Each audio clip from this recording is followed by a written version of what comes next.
AFR On Demand is brought to you by Breck Golf. Try Beaver Creek today, just 20 minutes from downtown Baton Rouge in the Zachary area. They've got a PGA Tour driving range, a short game practice area, 30 to 40-yard practice shots. It's a great place to chip and putt and practice if you don't have time for a full round. Book your tee time today, golf.breck.org, golf.breck.org.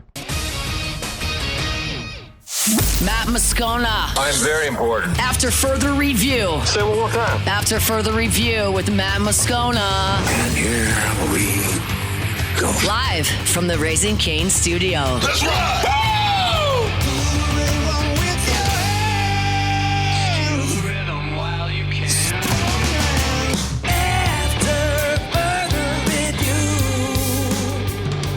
And off we go. Welcome aboard. Glad you're with us. It's AFR. Where's the windshield? I knew this sounded different. I don't know. I didn't even notice. Bro, I knew this sounded different. All right, hang on. Do you think I'm Matt? This is Shaq O'Neal, and I hate Matt. Paul O'Neal. They're chanting Paul O'Neal's name. Muso. Toby Tomplay. We're here. Glad you are as well. Get out there. Make it a good one. All that jazz. Super Bowl's in the books. Derek Carr coming back to the NFL. Couldn't buy. LSU basketball is a disaster. It's baseball week. We got a ton to do. Let's begin as we do every single day. It's time to pop the top on another edition of AFR with Bud Light. Drink easy. I knew it sounded different. You know what I mean? Like, you know that? Do you remember when Deflategate was happening and Drew Brees went on Conan? Go YouTube this if you haven't seen it. Drew Brees goes on Conan, and Conan is handing him footballs, asking Brees to guess the PSI, just based on how it felt. And Brees nailed every one of them. It's like, so it's basically to say, of course Tom Brady was deflating footballs because the quarterback knows if a ball is deflated or whatever. Brees was nailing the exact PSI. Like, I wear headphones every day. I knew, even if it might be infinitesimally different to someone else, I knew this sounded different. So we always have wind guards on these mics. If you're watching, you'll see it. If not, a wind guard. Sometimes it's like the big puffy thing. We don't have those big puffy things. We have a shield, basically, which attaches to the mic and it protrudes off the top. And it's effectively to stop you from popping your peas. So it minimizes that intrusion. Anyway, they're gone. I don't know where they are. I still have mine over here. Did they, like, when I was gone? Paul's got his. Paul, did you take this off while I was gone? I didn't touch it. You're the guy who's in charge of the video studio. Quite literally, you're the manager in charge of this video studio. So this is your fault. It's the first time I've seen that. It was your fault. Someone came and stole from us, Paul. And you don't even know. I tell you what. I go to San Francisco for a few days, and Paul's out here getting our wind guard stolen. Our pets' heads are falling off. All right, let's get that back, if we could. Let's remedy this.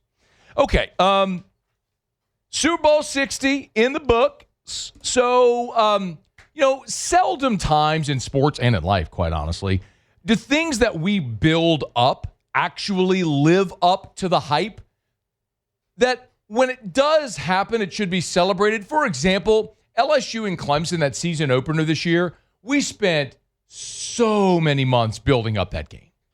And the game lived up to it. I know the seasons subsequent didn't, but you have to acknowledge that game lived up to the hype. It was a 4-quarter game, a 1-score game. It came down to Clemson having a possession late in the fourth quarter, driving to go tie, and Harold Perkins makes the play. It lived up to the hype. That doesn't always happen.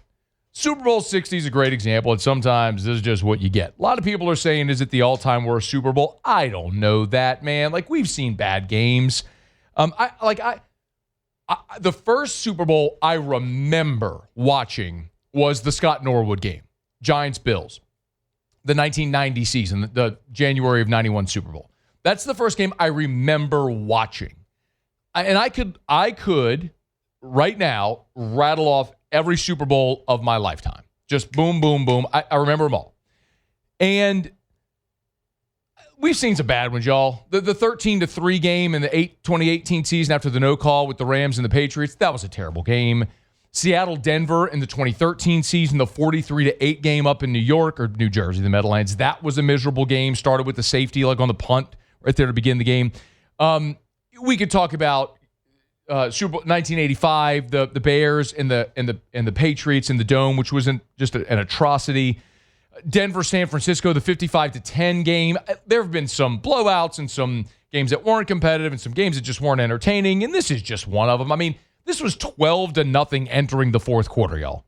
We were having a legitimate conversation on Twitter about whether or not the place kicker was going to win the Super Bowl MVP award.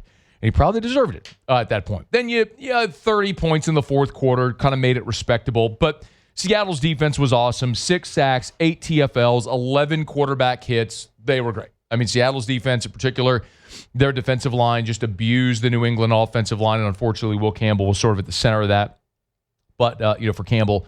But it was a great day for that Seattle defense, and they just were absolutely oppressive on New England. I know New England or the Seahawks are a really trendy pick. I think we all Friday, me and Ross Jackson Rivers on the show we all picked Seattle. I think most people were picking Seattle in this game. And some things are just obvious, and they're obvious for a reason, and that was why. Seattle was the best, most complete team in the NFL all year, and they sort of showed why. New England, give them credit for getting to the Super Bowl. They won a ton of games. They were undefeated on the road this year. They were the beneficiary of some good fortune with what happened in Denver. They got to play Denver in a blizzard against a backup quarterback. Had Bo Nix played in that game, maybe if there was a blizzard in the second half, maybe that's Denver in the Super Bowl. But either way, it's what it was. The game wasn't great. The LSU players that took the field, listen, it's always great to see. And I will say this, if you watched all the way from the beginning, during the introductions, all 4 LSU players that started the game, Kayshon Boutte, Will Campbell, Caleb Von Chasson, Anthony Bradford, all of them during the introductions said LSU. There were no high schools. There were no elementary schools, any of that stuff. On the biggest stage in the sports, LSU was very well represented there. Now, unfortunately, the game didn't go great for the LSU guys. Kayshon Boutte had 1 catch for 21 yards. He was targeted 5 times. Caleb Von Chasson had just 1 tackle. It was a TFL. He did have a quarterback hit as well. But Will Campbell was the second lowest graded player on the New England Patriots in the game, according to PFF. The lowest graded, by the way, was Drake May. So when your lowest graded player is your quarterback and your second lowest graded player is your offensive tackle, your left tackle, you didn't have a great day. And Will Campbell graded out at a 38.2. Not super awesome. He did allow a sack, 5 hurries, and 6 pressures. That's according to PFF's charting. Anthony Bradford was the other starter from LSU. He started for Seattle, of course. His overall grade was a 56, so not super duper awesome for Bradford at a 56, but his pass blocking grade is what was atrocious. That was a 13.4. His run blocking grade was a 69.1. So not a great day for the LSU guys on the field. It wasn't really a great day on the field for anybody because the game just wasn't very good. But congrats to Anthony Bradford. 26 consecutive years now, an LSU Tiger has won a Super Bowl, which is awesome. And then, look, there's always the pop culture stuff that goes along with the Super Bowl. There's the commercials. There's the halftime show. Lays, I was unfamiliar with your game. The commercial with the father-daughter on the potato plant, I mean, had you could, look, in 60 seconds, you could take people to being a little teary-eyed. Bravo. And then, my goodness, Budweiser. I mean, inject that in my veins. A Clydesdale, a Bald Eagle, Freebird, Skinner. I mean, is there anything more America than that Budweiser ad? My goodness, that was amazing. And then Bad Bunny, whatever. I mean, listen, I think a lot of people like to complain. A lot of people thrive on division. Like, there was such a big deal about him not being American or not being born in the United States. But I'm like, Yo, remember like when Shakira did the halftime show? She's Colombian. I mean, Gloria Estefan is from Cuba. She did the halftime show twice. I mean, Coldplay, U2, the Rolling Stones, The Who. I mean, they had tons of halftime shows of people that are not American. Like, who cares if the dude's not from America? I couldn't care less about that. I just literally, I think we talked about it when the halftime show was announced. I didn't know that Bad Bunny was a human person until they announced him as the halftime guy. So I just had no familiarity whatsoever with his music. I don't even care about the language barrier. Remember that Russian song that everybody did like the dance a few years ago? Do you remember when that became like a phenomenon thing? Remember that? The Harlem Shake? No. Russian song. Like, how does it go? It's like, I'm gonna mess it up. So people who know what I'm talking about, it became a full-on thing. Look it up. It was like you'll find it. It was like this Russian band. And they did a song. And nobody knows what they were saying, but it took over the world for a minute. So it's not the language barrier. I'm a 43-year-old white guy. It just didn't really appeal to me. Now, go back to the LA Super Bowl and you gave me Snoop and Dre and M and 50 and you had Rihanna out there. I mean, I loved all that. That was my era, so it appealed to me. So, whatever. I'm not going to be all up in arms about it. Just wasn't a awesome Super Bowl from start to finish. Didn't really live up to the hype. But congrats to Seattle. Great team. And congrats to Anthony Bradford for becoming the latest LSU Tiger to win a Super Bowl. Speaking of Budweiser, of course, show open every day is brought to you by Bud Light. Drink easy with a great taste of Bud Light, the official beer of AFR, and the official beer of your Fighting Tigers of LSU. By the way, if you're watching, you'll notice I got 2 new aluminum bottles on the set. Paulie, I don't know if it's possible for you to zoom, but these are the newly released LSU Baseball 2025 National Champion commemorative bottles. 16 ounces of golden goodness commemorating the 2025 Natty Champs. Get them wherever you buy beer. Drink easy with the official beer of the LSU Tigers, the official beer of AFR, Bud Light. All right, y'all, it is After Further Review. Thanks for hanging out with us here. Ross Jackson will be here in 1 hour. We'll talk. Ross was there with us at the Super Bowl, and we will talk with Ross about sort of what was a big story brewing right now for New Orleans, which is Derek Carr maybe unretiring. I want to give you my thoughts on that as we continue next here. It's AFR. AFR. Big shout out to Jareth Knockan and the team over at Glow Resources. They were named by the Baton Rouge Business Report one of the top 100 private companies in Baton Rouge, and it's just no surprise. They have built a big, old, awesome company over there at Glow Resources because what they do at Glow Resources is help companies like yours become more productive, more proficient, more efficient, more profitable. Who wouldn't want that? Well, how do they do it? Let's just be honest. In most businesses, your labor, your employees, it's your biggest expense. So you want to maximize productivity. What if you keep having turnover or employees that aren't productive, that don't meet the qualifications, either the physical qualifications or the skilled qualifications of that job? Well, you're going to lack productivity. Glow Resources finds those people for you. So check them out online at glowresources.com. After Further Review, presented by Relief Windows. Windows, doors, siding. And oh, we do shutters too.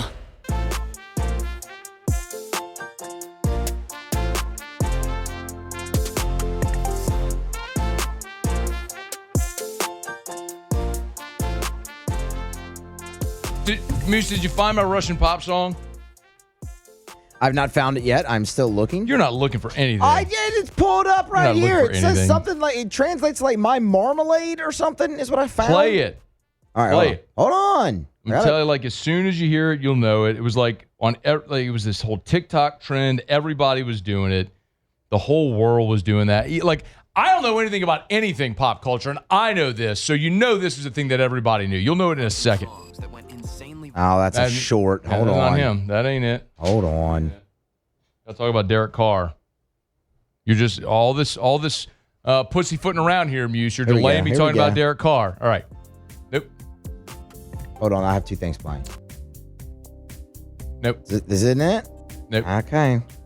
Nope. Hold on, I'll keep looking then.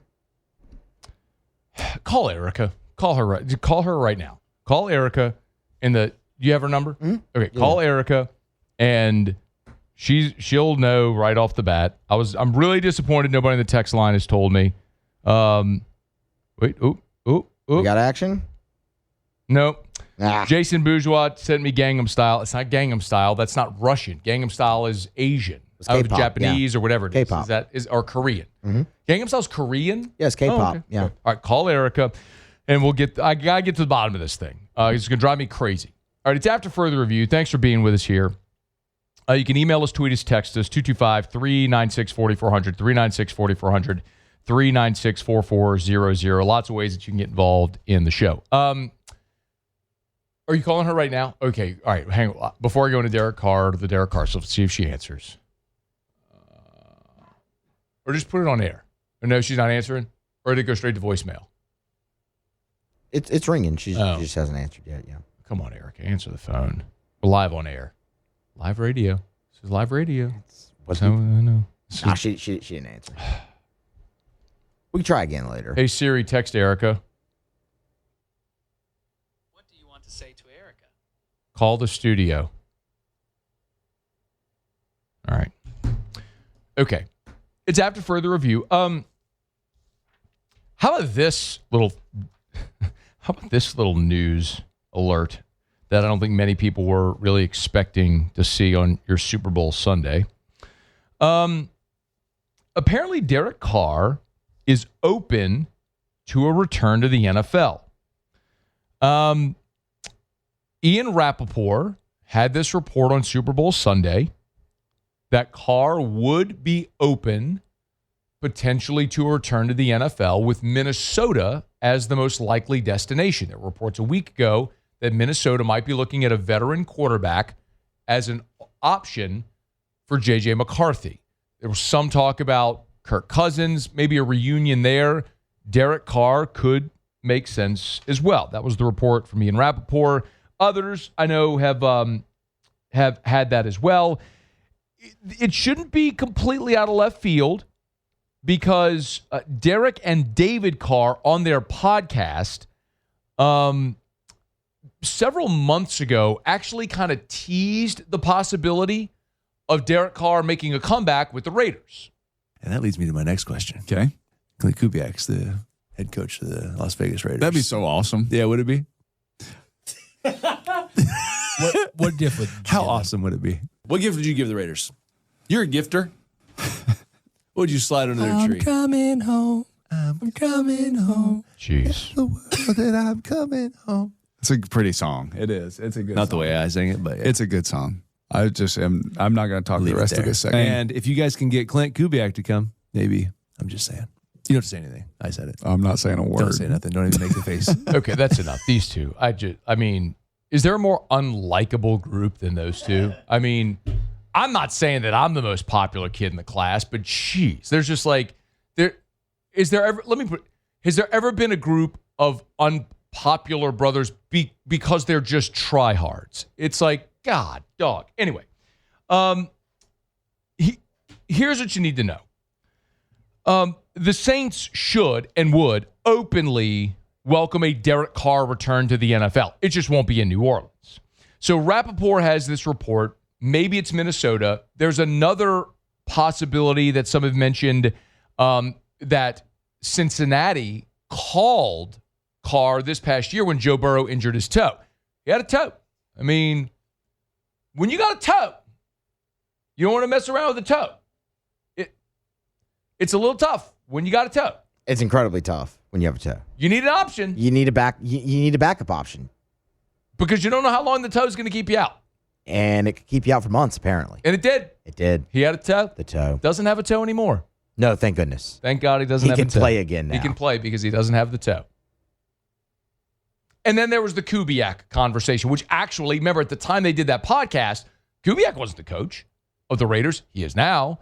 But it's, by the way, Kubiak confirmed post-game on the field interview with Stacey Dales on NFL Network that, yeah, he's going to the Raiders. What does the future look like as a head coach in this league for you? Because it's going to happen. Yeah.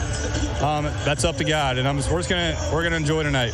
Yeah. So no answers on the network. Yeah. That's it. Yeah. Well, you guys know I'm going to Las Vegas, so I'm fired up about it. But tonight, one more for one more night. Hell yeah, I'm going. Of course I'm going. Yeah. Just confirmed it right here. Okay, I don't know why that was so hard to get to there at the end. But anyway, so Kubiak's going to the Raiders. A couple of things. If you look at likely situations for Derek Carr, he is not going to return to New Orleans, either because of the depth chart or finances. Remember, when Carr retired, the Saints effectively shed $30 million of Derek Carr's salary that came off the books. They're not going to welcome that back on, especially because of the depth chart. You have Tyler Shuck. You're investing in Tyler Shuck. You're not going to introduce a veteran back into the room. You were going to build around Tyler Shuck.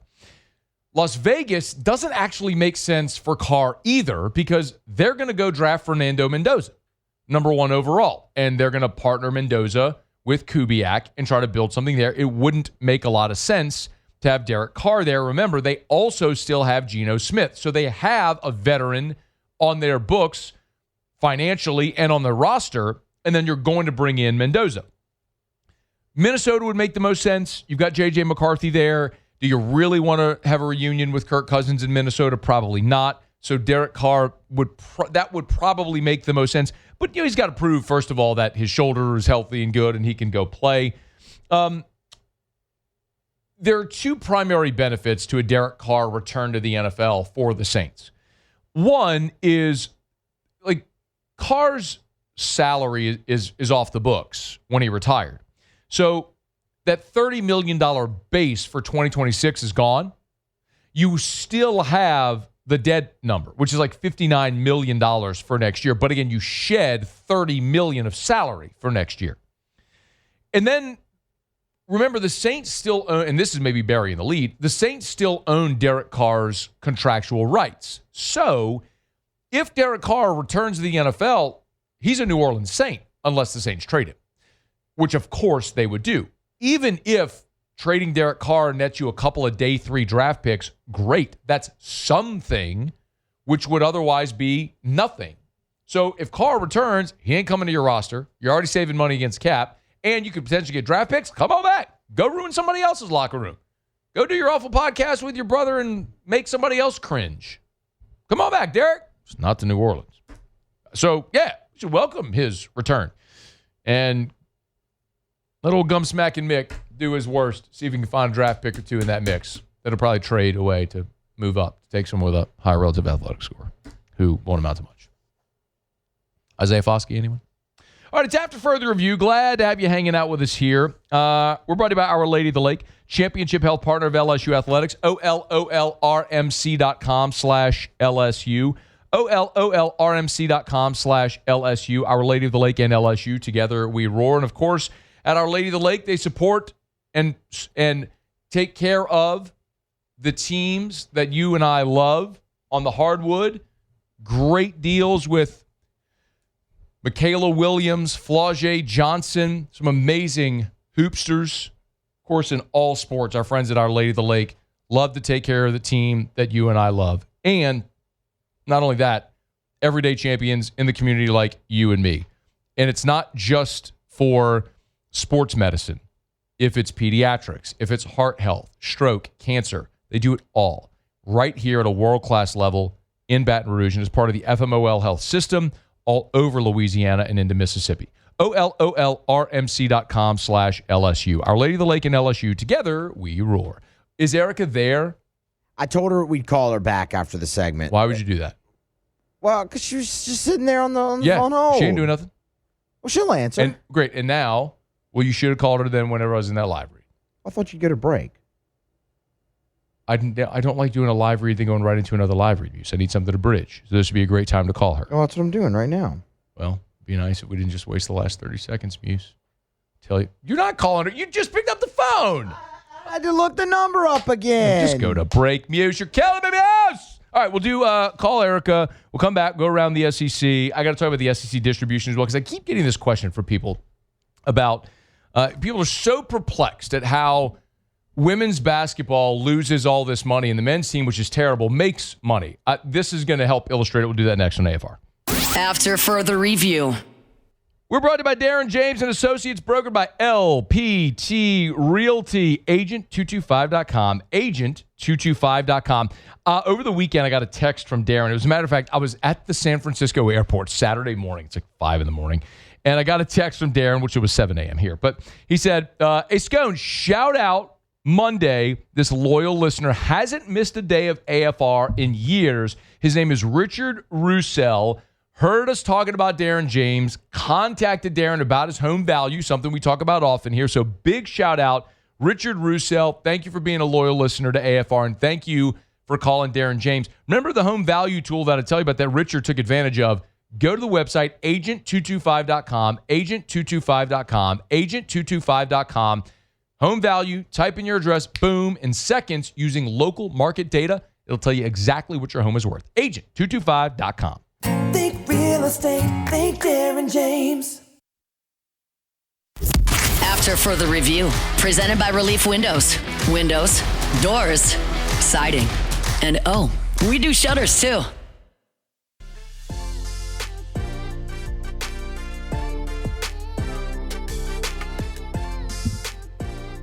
Okay, we'll go around the SEC in a second. We got Erica on the phone. Hey, babe. Are you there? Hey. I'm here. Okay. Hey. I had to call you because Muse is no help whatsoever, and I couldn't find it. That's so mean. He was no Muse. Were you any help? I tried. I mean, I didn't find it. I didn't find it, but I tried. Were you any help? I put forth an effort. Thank you. Yes, you did. Were you able to help me find the answer? I was not able to help you find the answer. Okay, so Erica, remember that like Russian song that was a few years ago? It was like a TikTok thing. And like there was like an arm dance to it or something like that. What was that song called? It was like not English. It was like da da da da da da da da da da da da da. Can you find? I don't know. Can you find it on your phone? But you know what I'm talking about. I'm not crazy. I have it. Find it on your phone, please, and just play it real quick. Can you hear it though? Probably. Yeah. Why wouldn't we? Are you sure? Okay, yeah, I think so. Yeah, find it on your phone real quick and play it real quick. And so. I mean, you hear it? No. Are you playing it? Yeah, I'm playing it. Dang it. Can you like screenshot it or like send it to me so I can play it on my phone? I can send you like a TikTok of it. Yeah. Oh yeah, send me a all right, you're texting it to me?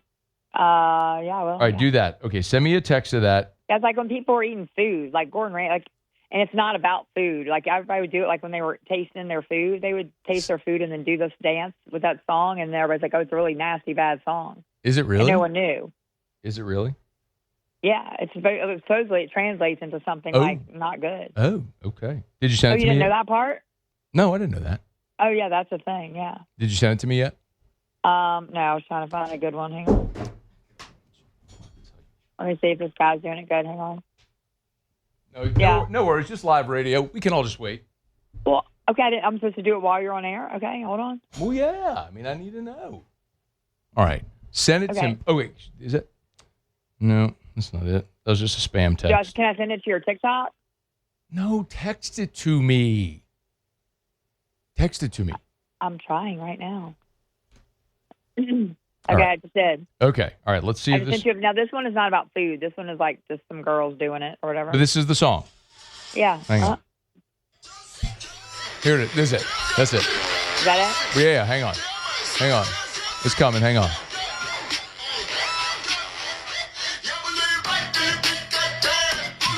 That's it. Well, they only gave us like 6 seconds of the song, but that's it. Anyway, that's the song. Yeah, that's what I was trying to think of. I don't even know why we brought that up. Why are you talking about that? I don't know.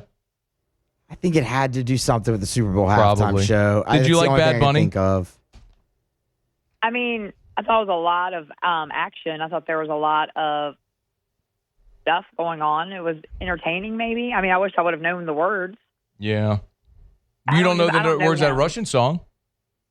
Yeah, but that's because I like the videos and stuff. Yeah. You like the little dance. It's got a good beat to it. It's got a good little beat, and I like the little dance. Yeah. So. Okay.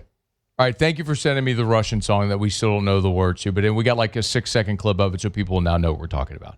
Okay, Yeah. thank you. It's bad though. It's bad. Don't learn the words. It's bad. Okay, don't learn the words. It's bad. Okay, all right. Bye. Thank you. Goodbye. All right, that's Erica. All right, it's after further review. Let's go around the SEC. Around the SEC, bringing you the biggest news from the nation's best conference. The Texas Longhorns. Texas got a commitment from quarterback Ty Newton, 6'3", 202. He's for the class of 2027. He's the number 54 quarterback in the nation. That's really weird. Number 97 prospect in Texas. Got a lot of offers. TCU, A&M, Texas Tech, South Carolina, all that stuff. This is one it appears as though the scouting services don't have right. Texas A&M! Aggies are expected to hire Stanford assistant Paul Williams to coach their nickelbacks. Nickelbacks. Look at this photograph. Every time I do it makes me laugh. How did I get so rich? What's your favorite Nickelback song? Or you never heard of Nickelback? No, I wasn't going to say I knew you never heard of Nickelback. That one's really good. I like Far Away. Real. That's not. Yeah, Photograph's a great song. I like Far Away. Banger. God. No, awful. Yeah, it's a good song. All of them. No. You got to go back to early Nickelback First to album? find good Nickelback. Like I disagree. Leader of Men. No, because they sold out and went pop. And I'm not opposed to you selling out and going pop. Go make your money. I ain't mad at you at all. They literally have a song about selling out called Rockstar. Rockstar. Yeah. Great song. It's not a great song. It is. It's a terrible pop song, literally about them selling out. But you want their actual real music, go way back Nickelback, which is pretty good. All the other crap that Muse is talking about is terrible. Anyway, this guy named Paul Williams, he's going to coach Nickelbacks for A&M. The Georgia Bulldogs. Let's see. London Seymour, that's Richard Seymour's son, by the way. He's been arrested, charged with 11 counts of felony property damage. I mean, this guy was out there damaging 11 doors in Georgia dormitories. Posted bond. He's been released. Attorney says they hope to have the case dismissed, which of course they will because it's Georgia. But, man, that's something. He played in Georgia's season opener as a preferred walk-on. The Oklahoma Sooners. OU is expected to hire former Clemson defensive tackle Deshaun Williams as an analyst. He played for Brent Venables while at Clemson and now will work alongside defensive tackles coach Todd Bates. Played at Clemson from 2011 to 2014. 53 career games, over 1,200 snaps during his time there at Clemson, joining the OU staff. The Tennessee Volunteers. And Josh Elander has announced Tennessee's baseball starting rotation ahead of the season opener. It'll be Tegan Coons will go, the sophomore righty, will go on Friday on opening day. Then a Rutgers transfer, Landon Mack, will start game 2. And then Virginia transfer, Evan Blanco, will start game 3. There you have it. No doubt that's going to be a natty rotation. Not really. All right, there you have it. That is around the SEC. Hump Day shows are brought to you by Goodwood Men's Sexual Wellness, but it is not Hump Day. It's Monday. Like, that's not for 2 more days. Today, we tell you about Relief Windows. Windows door siding. They do shutters too. Relief Windows and reliefwindows.com. Oh, yeah. Indoor shades now. If you haven't checked them out, do so at Relief Windows and reliefwindows.com. Okay, y'all, let me knock out a break. We'll come back. Because we wasted all that time talking about the Russian pop song, I didn't get to tell you about the SEC distribution, which I want to do. I have so much I want to get to. Hey, did I talk last week about the Chris Berman, Rich Eisen event I went to? Did I talk about that on air? I did not. You did not. So a lot of people have asked how, I'll do this really quickly. A lot of people have asked how Super Bowl was. I didn't really do the Super Bowl. I went to San Francisco. I tried, this is a really loser thing of me to do, but I tried to stay on Central Time with my body clock. So I ate and slept like I was on Central Time Zone. So like every day we were there, I was in bed at like 9 o'clock. And I was eating dinner at like 4:30. So I went out to dinner a couple of nights. The first Wednesday night, did my show, went to dinner with Jeff Martindale, who I'll botch this because I don't know what it actually says on his business card. But basically, I think it says like platform distribution. But he works for ESPN, and his job is like affiliate relations for ESPN Radio. So Jeff is the guy who's our point person for like all the affiliates of ESPN Radio. So Jeff and I went to dinner, and then after dinner, he invited me to go with him to a live taping of a podcast that Rich Eisen is doing now called This Was SportsCenter. And it's a podcast where Eisen interviews some of the OG SportsCenter anchors. So be it Dan Patrick or Keith Olbermann, or go through the whole list. Well, this was Rich Eisen and Chris Berman. So it was an hour long. I'm sure it'll be broadcast on all the different podcast platforms you can find. Again, This Was SportsCenter. It was really cool. It was in a theater, probably about 250 people, and they packed it out. And so it was awesome because it was intimate. And then some of the stories and some of the novelty I think I had heard, because about, I think in 09, the 30, which would have been the 30-year anniversary of SportsCenter, right? 79 to 09 would have been 30 years. They wrote a book called Those Guys Have All the Fun. And it was basically a 30-year chronology of ESPN. It's a fantastic book. If you haven't read it, I would highly recommend it. So a lot of the early day stuff I knew, but it was still really cool to hear Chris Berman give a lot of the anecdotes from that time in his own first-person format. So I highly recommend if you're not, I didn't know that podcast existed. I do now. And if you want to check it out, I'm sure it's available wherever you get podcasts, or maybe, I'm certain there's a video component of it too, probably on YouTube. But it's This Was SportsCenter. Obviously, with their slogan being "This is SportsCenter." This was SportsCenter, and so Rich Eisen and Chris Berman. They even called back some clips of when Eisen and Berman hosted SportsCenter together back in 2001. Rich Eisen tried to do a Swami nickname, and it completely bombed. It was hilarious, actually. I mean, this was 25 years ago when they hosted, but together. But it was great. It was a great time and a really cool thing. So highly recommend if you haven't.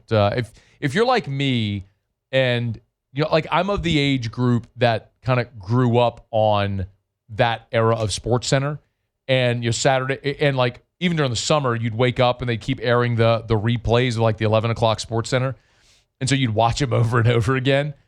That was really cool to hear some of those stories. So if you're into nostalgia and you're old enough to remember that era of SportsCenter, I think you'd really enjoy it. So This Was SportsCenter is the name of the podcast if you want to check it out. Okay, let me knock out a quick break, y'all. We'll come back and wrap up hour number 1 on AFR. After further review. We're brought to you by Gordon McKernan Injury Attorneys. Get Gordon and get it done. GetGordon.com, GetGordon.com. Of course, Gordon, a central figure for the Fighting Tigers when it comes to this NIL era, doing so many great deals as he builds out his G team. And yes, that helps LSU win. But also what it does is gives amazing opportunities to young people. As a matter of fact, Will Campbell just played in the Super Bowl when he was at LSU, was a member of the G team. And so was Kayshon Boutte, who was, remember, the original, the first NIL deal Gordon ever did was with Alexis Morris from the women's basketball team. But the first high-profile football deal was with Kayshon Boutte when it looked like that team from Tuscaloosa was trying to steal him away. Gordon stepped in to make sure he remained a Tiger. Anyway, all that to say, Gordon's done an amazing job, not only with the NIL initiatives, but helping injured people in Louisiana. GetGordon.com, GetGordon.com. Get Gordon and get it done. After further review, presented by Relief Windows. Windows, doors, siding, and we do shutters too.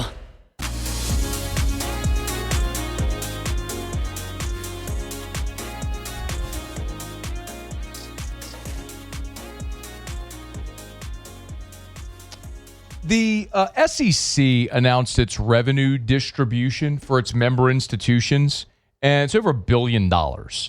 That'll be split among the 16 schools. This was on, this was Thursday of last week, maybe, when this happened. And we were obviously on Radio Row, so that this kind of got glossed over. But I wanted to circle back because I've been asked quite a bit, in particular with how all of the sports at LSU dovetail together in this new revenue share era, where we talk about the $20.5 million of rev share that LSU has to spend among all the sports. And we know roughly 75% goes to football, another 15% is going to men's basketball, 5% is going to women's basketball, and the rest is split among the rest of the sports. And a lot of people have asked, how is it possible that men's basketball, and they're so bad, and the stadium's empty and all that stuff, makes money, and women's basketball, really good, and they sell tickets and all stuff, is losing so much money? Well, this is a pretty good indication of why, okay?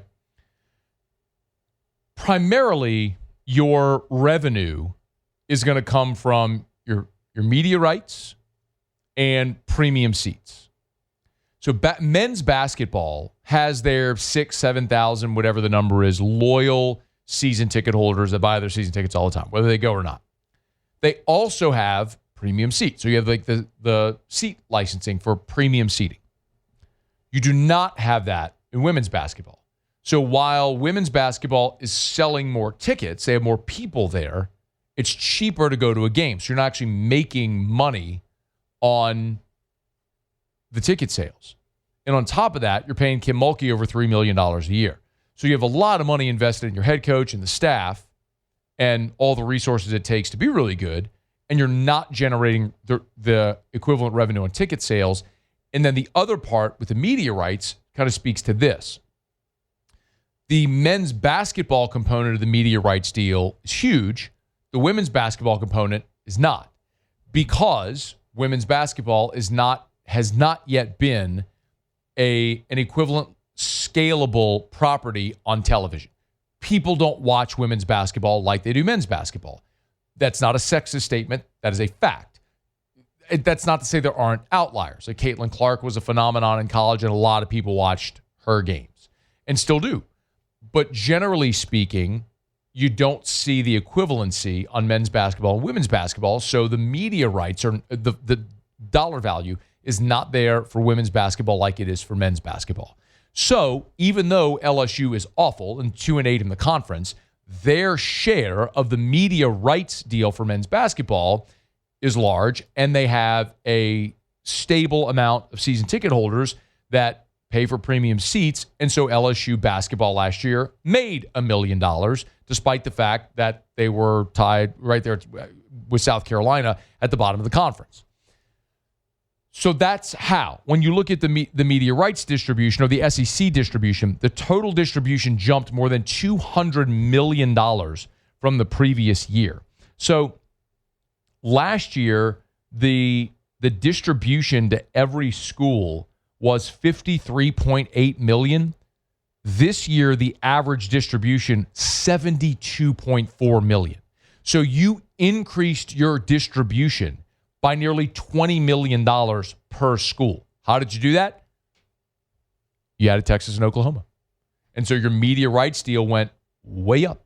And then participation in an expanded college football playoff meant your revenue that's distributed among the league went way up.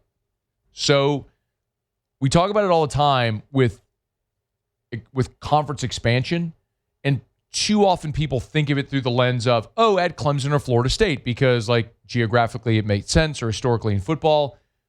If you add a team or teams to your conference, it has to grow the pie significantly enough that everybody's slice of the pie gets bigger. Otherwise, you're just diluting shares. So adding Texas and Oklahoma grew the SEC's pie because of what they brought in television revenue so significantly that everybody made more money, even though you're dividing it 17 ways. 16 league members and 1 share for the league office. So you take the total pie, you divide it up 17 ways. And you saw even with that, everyone got roughly $20 million more this year in the distribution than they did a year ago. How do you pay for a $20 million line item in rev share? That's a good way to do it. Done. So, I know not everybody loves the numbers and the money and how all that works, but for some it is interesting, and thought it was worth taking a second to explain how and why that works out the way that it does. All right, it's after further review. We're brought to you by First South Farm Credit, firstsouthland.com, firstsouthland.com. Thinking of buying land? Your first call should be to First South Farm Credit. I know I say this often, but it's true. This is their busiest time of the year because most people start thinking about buying that recreational property when hunting season ends, because you just got done hunting on somebody else's land on your lease, and it's just something that a lot of people think, man, I want my own property. I don't want to worry, like, should I shoot the big buck or should I save it for the property owner? Never have to worry about that again. Man, I really hate those guys that hunt on the property and make all the noise. Whatever it is. It's when people decide, I want my own property. Well, First South Farm Credit can make that happen. If you're thinking of buying land, your first call should be to First South Farm Credit. Go to the website. They got the ultimate recreational land buying guide. It's totally free at firstsouthland.com, firstsouthland.com. Thinking of buying land? Your first call should be to First South Farm Credit, firstsouthland.com, firstsouthland.com. All right, y'all, it is After Further Review. Glad to have you hanging out with us here. Hey, over at LouisianaSports.net, by the way, if you look at the sports betting page, we do have odds for Super Bowl 61 that are up right now. And not surprisingly, the Seattle Seahawks, the defending champions, are the betting favorite opening for Super Bowl 61. So it is Seahawks, Bills, Rams, Ravens, Packers, Chargers, Chiefs, Pats, Eagles, then Lions. Saints, if you're wondering, are a cool 100-1 to win the Super Bowl next year. Get your tickets in hand. AFR. Hey, as we wrap up hour number one, let me remind you about Supper Club, supperclubbtr.com, supperclubbtr.com. Actually had someone jump on Morning Scone and say, hey, Scone, went to Supper Club for the first time, had the sea bass that you talk about all the time. I get it. It's a very common explanation and experience that people have when you go for the first time to Supper Club. And like I say all the time, the most common misconceptions that people have, number one, can't get a reservation because it's a club. It's not a membership club. It's open to the public. Anybody can go. Another misconception, people think, I don't want to wear a sport coat. You don't have to wear a sport coat. I love to wear a sport coat, but a sport coat is not part of the stated dress code, which you can get at the website, by the way. And then number three, people think, I just can't afford to go there. You can dine at Supper Club for the same you would spend at any fine dining restaurant. Now, you want to go big baller and do the Asian or the Australian Wagyu, the Japanese Omi beef, a gigantic bottle of wine. You could do all that. Have the best night of your life at Supper Club.